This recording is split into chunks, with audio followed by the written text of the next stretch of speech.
Bienvenue dans Smart Bourse, votre double dose quotidienne de marché en direct sur Bismart. Chaque jour à la mi-journée, 12h30, 13h. Et en fin d'après-midi, la grande édition pendant 1 heure à partir de 17h en direct, rediffusée à 20h sur Bismart TV. Émission que vous retrouvez chaque jour en replay sur bismart.fr et en podcast sur l'ensemble de vos plateformes. Au sommaire de cette édition de la mi-journée, ce grand désordre monétaire qui marque évidemment l'actualité de marché.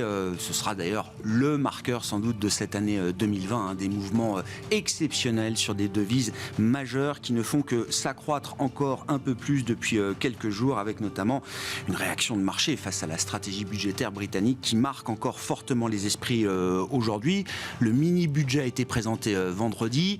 Dites-vous bien que 3-4 jours auront suffi pour que le FMI se fende d'une communication très directe et inhabituelle vis-à-vis de la stratégie budgétaire britannique, estimant qu'il était important que la politique budgétaire ne soit pas en conflit avec la politique monétaire. On a vu également l'agence de notation Moody's avertir également sur la soutenabilité de la stratégie budgétaire britannique aujourd'hui, qui est un avertissement également à prendre au sérieux pour d'autres États qui pourraient être tentés par des politiques budgétaires trop laxistes dans un contexte de resserrement monétaire généralisé. Et puis du sterling, le focus des investisseurs se déplace très rapidement sur le marché des changes vers la devise chinoise qui atteint un plus bas depuis 2008 aujourd'hui. Le yen glisse doucement mais sûrement. Le yuan est en baisse de quasiment 14% depuis le début de l'année contre dollar, alors que le congrès du Parti communiste chinois s'ouvre dans 3 semaines maintenant. Voilà donc pour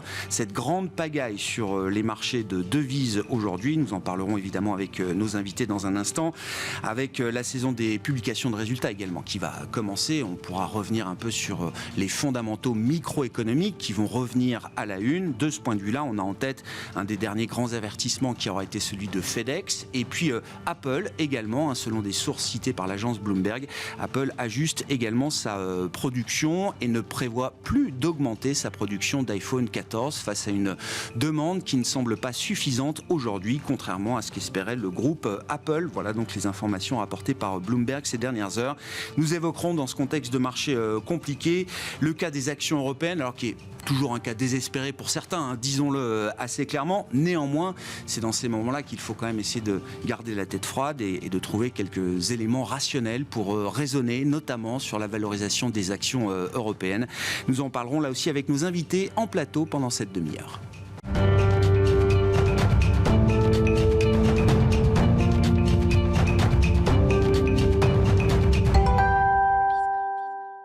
Commençons par un peu d'analyse de marché dans un contexte de grande pagaille, de grand désordre monétaire, notamment sur les changes. Marie Delessac est avec nous en plateau, gérante allocataire chez Edmond Rothschild Asset Management. Bonjour et bienvenue Marie. Bonjour Grégoire. Oui, je le dis assez explicitement désormais, grand désordre monétaire, grande pagaille, voire crise de change.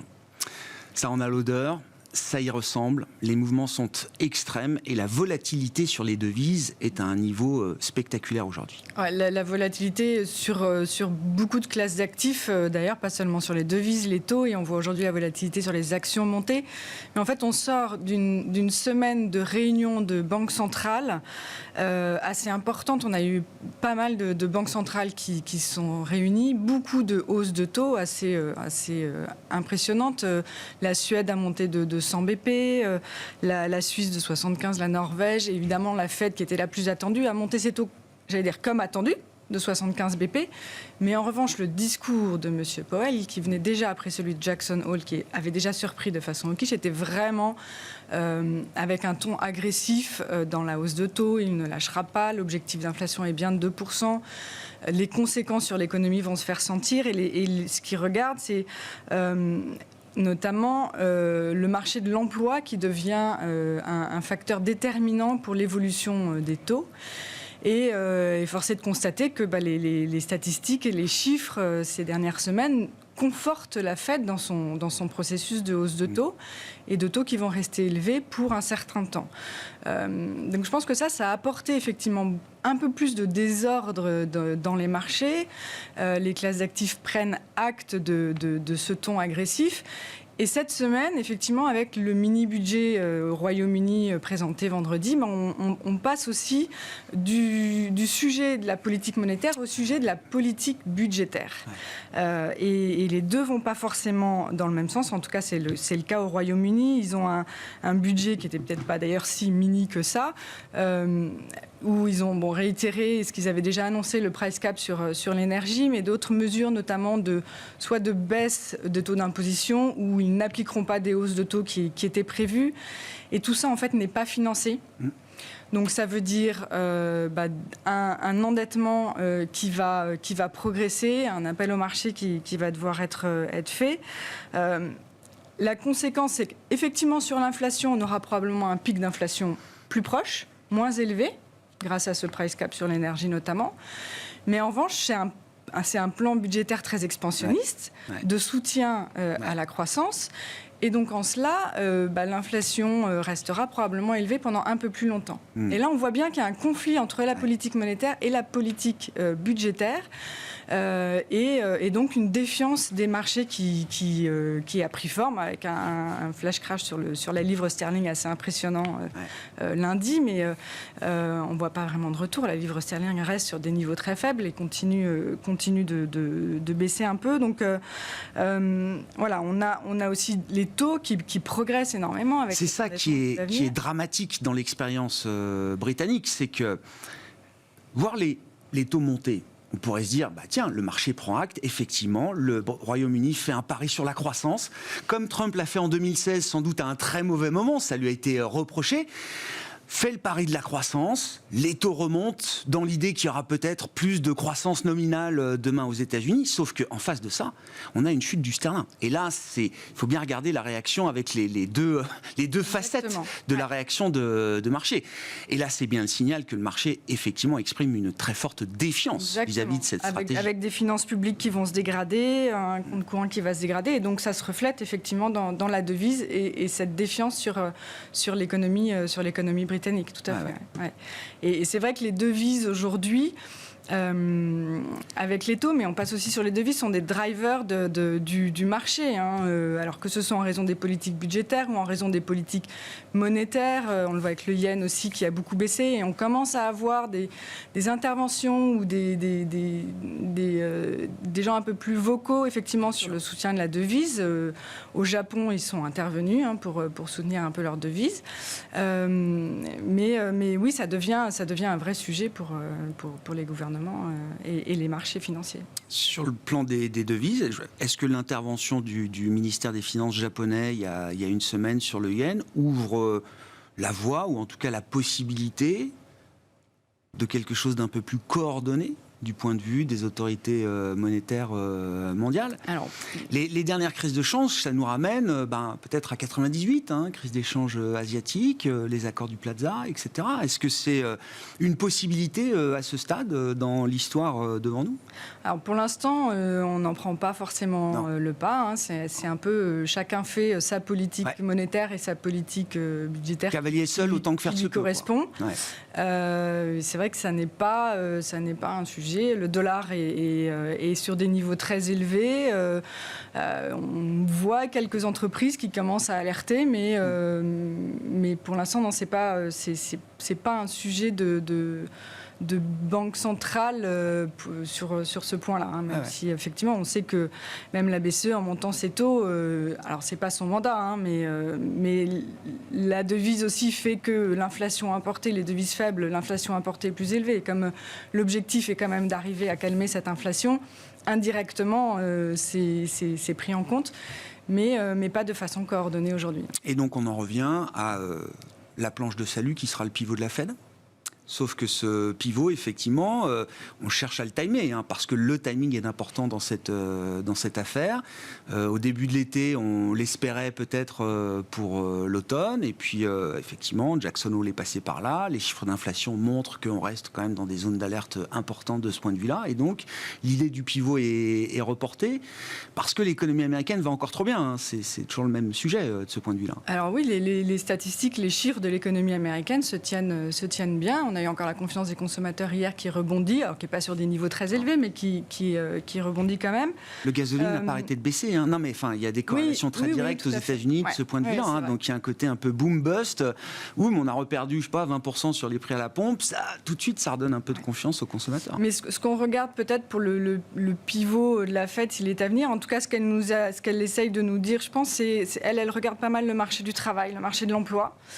Malheureusement, c'est plutôt un indicateur retardé de l'économie et c'est aussi la crainte des marchés, c'est-à-dire que si la récession arrive, la Fed ne baissera pas ses taux tout de suite et donc le fameux put de la Fed qu'on avait l'habitude d'avoir peut-être n'existe plus aujourd'hui. Elle fera peut-être plus attention au marché de l'emploi. Qui mettra un peu plus de temps à se retourner. Et d'ailleurs, aujourd'hui, les créations d'emplois sont toujours très importantes et on ne voit pas de retournement sur ce niveau-là. Donc c'est vrai que les marchés sont en train d'acter tous ces phénomènes. Et effectivement, c'est un peu aujourd'hui très peu de refuge avec des taux qui montent, donc des actifs obligataires qui baissent et des marchés actions qui se mettent là à baisser un peu plus franchement. Alors déjà, comment on est préparé là pour traverser cette période? On verra combien de temps ça dure effectivement, mais comment on essaie d'organiser des portefeuilles rock solides, on va dire, dans ce contexte, Marie. Et puis est-ce qu'on arrive malgré tout à se projeter un peu au-delà en matière d'investissement? Parce qu'il y a quand même beaucoup, et on en parlera sur les actions européennes, il y a quand même beaucoup de marchés qui ont craqué, entre guillemets. Enfin, je veux dire, à commencer par l'obligataire, il y a quand même des niveaux de valeur là qui doivent attirer l'œil des investisseurs forcément, ou l'idée d'une capitulation peut-être à prendre en compte. Oui, probablement plus sur les marchés obligataires que sur les marchés actions encore. Donc nous, on reste assez prudent sur les actifs risqués. Sur les marchés obligataires, effectivement,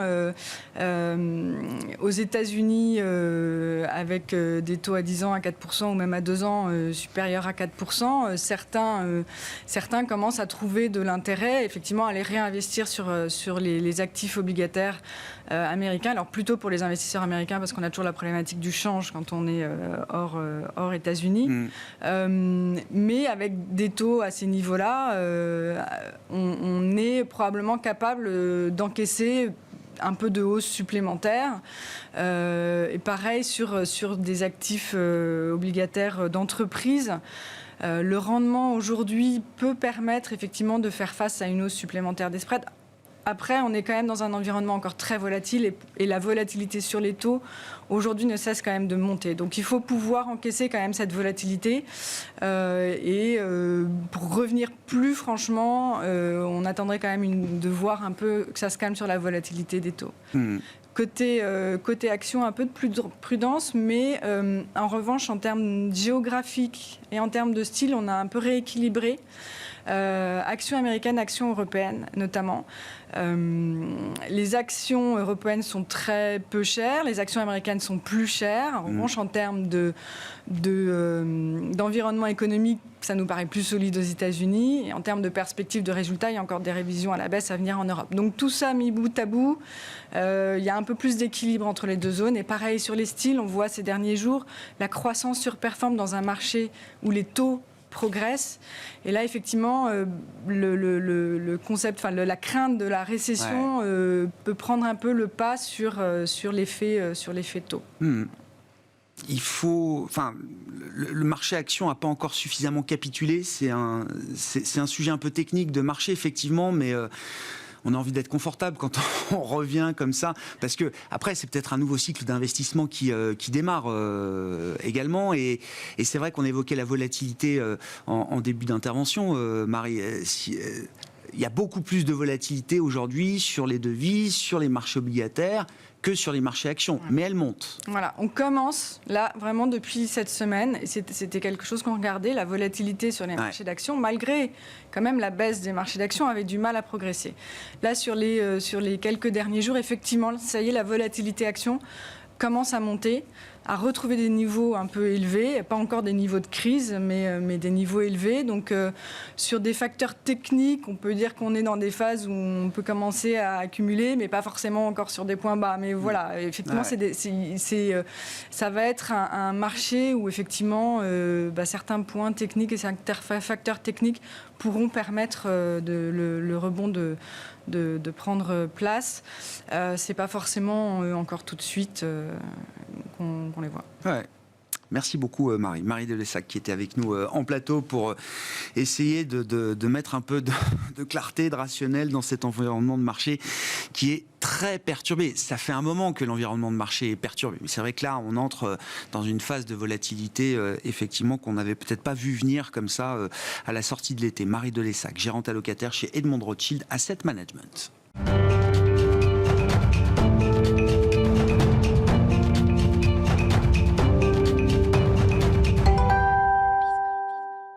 Venons-en au cas spécifique des actions européennes. Et c'est Roland Caloyan qui est avec nous en plateau, le responsable de la stratégie action européenne de Société Générale CIB. Bonjour et bienvenue Roland. Bonjour Grégoire. Je le disais, alors bon, les actions européennes, pour certains dans le monde, c'est un cas désespéré en permanence.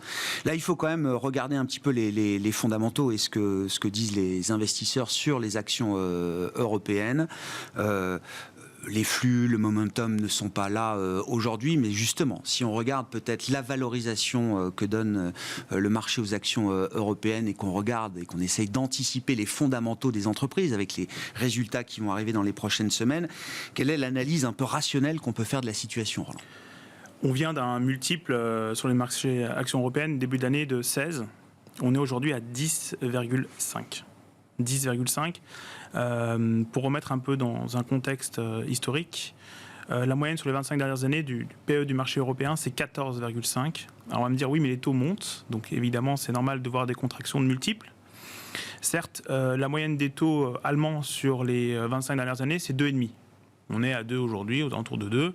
Donc on peut expliquer le mouvement depuis le début d'année par évidemment la hausse des taux longs, mais on ne peut pas expliquer tout par la hausse des taux et la contraction des multiples. Donc il y a une partie aussi, on voit, d'anticipation de baisse des bénéfices déjà. Peut-être pas suffisamment, après ça va dépendre de la type de récession qu'on va avoir. Ça c'est le point. Et l'autre, quand on se met dans le contexte, on peut mettre aussi dans un contexte géographique. Aujourd'hui, les marchés européens se traitent avec une décote historique par rapport au marché américain. On est sur une décote de 35%. On a, avec la crise énergétique, cassé les niveaux d'à peu près 30% de décote qu'on avait vu durant la grande crise financière. Et ce qui est intéressant aussi, parce que c'est vrai que quand on compare le marché européen et américain, on se dit, bon, on ne compare pas les mêmes secteurs, le même type de valeurs, etc. Ce qu'on a fait, c'est regarder au niveau secteur par secteur. Et là, on s'aperçoit qu'en Europe, on a une décote sur tous les secteurs, tous aujourd'hui, par rapport au même secteur coté aux États-Unis. Il n'y a pas un secteur en Europe qui est au moins aussi bien valorisé que le même secteur aux États-Unis aujourd'hui. Non, tous. Et ils sont même tous, si on se dit qu'il y a une décote un peu structurelle, parce que marché de l'emploi, plus de croissance, etc. Aujourd'hui, on a quasi tous les secteurs, sauf un qui est l'énergie. Peut-être que l'Europe est plus avancée sur les questions de décarbonation, etc. Mais en tout cas, sur tous les autres secteurs, on est sur une décote plus importante aujourd'hui que la décote qu'on a pu constater sur les 10 dernières années. Je reviens au PE Forward, donc le prix auquel on paye les bénéfices des 12 prochains mois, 10,5. Oui. Donc on est sur un écart type important par rapport à la tendance moyenne, c'est ce que vous dites, Roland.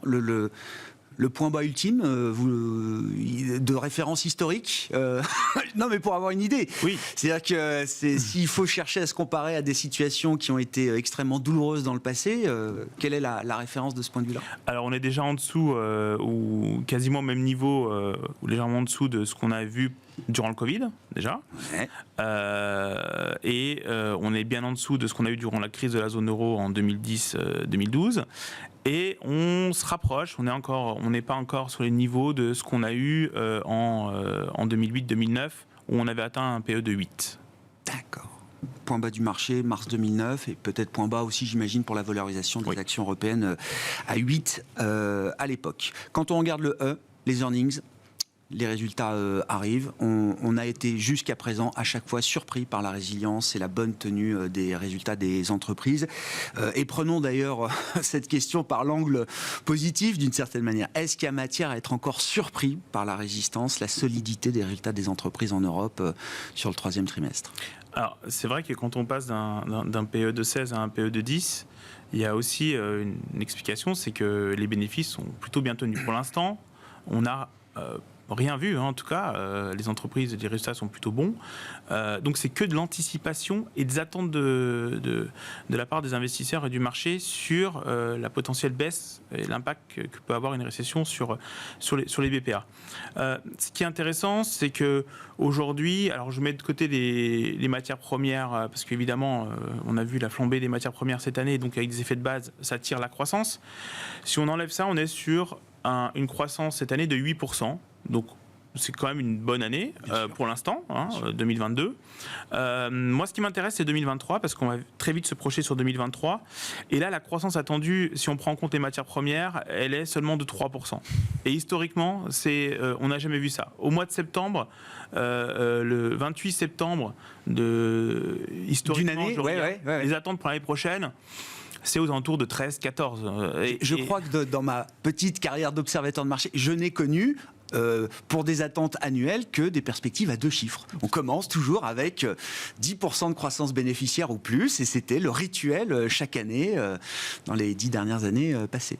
Alors avec le point bas qui était l'année dernière, parce qu'on avait vu un 2021 très fort, donc on avait dit qu'il y avait des effets de base qui seront plus difficiles pour 2022.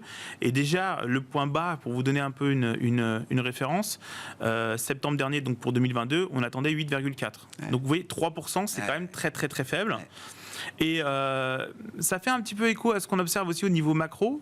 Quand je regarde le consensus économique, 0% de croissance attendue au T3 cette année, moins 0,3 au quatrième trimestre et moins 0,2 au premier trimestre.